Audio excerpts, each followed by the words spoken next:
ఇలా నువ్వు అలా మా వాళ్ళు ఇలా అని చెప్పి అట్లా గర్వాన్ని అట్లా పెంచుకోవద్దు. ఎందుకంటే మీ నాయకుడే మెన్షన్ చేశారు కదా ఒక మీటింగ్ లో, నాకు ఆ నాయకుడితో ఎలాంటి వ్యక్తిగత కక్షలు లేవు, నాకు అధికారం వచ్చింది కానీ గర్వం రాలేదని. సో ఈ ఒక్క మాట గుర్తుపెట్టుకోండి జన సైనికులందరూ. ఎందుకంటే నిజమైన సైనికుడు ఎప్పుడు తన నాయకుడు వెంటే నడుస్తాడనమాట. నాయకుడు మాట వెనకాలే నడుస్తాడు.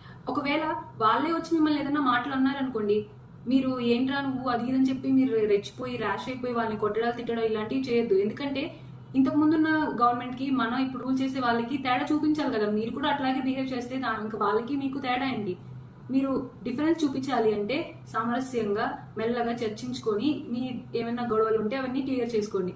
అంతేగాని మా వెనకాల వాళ్ళు ఉన్నారు వీళ్ళు ఉన్నారు చూసుకుందాం అని చెప్పి కాలర్లు ఎగరేసి ఓ రౌడీస్ అని అన్ని చేయొద్దు. ఎందుకంటే మీ నాయకుడు ఎంతో కష్టపడి ఇంత స్థాయికి వచ్చారు. మీరు ఇలాంటివన్నీ చేసి ఆయన్ని దిగజార్చొద్దు. జన సైనికులు అంటే నాయకుడు వెంట నడిచే సైనికులు, గుర్తుపెట్టుకోండి.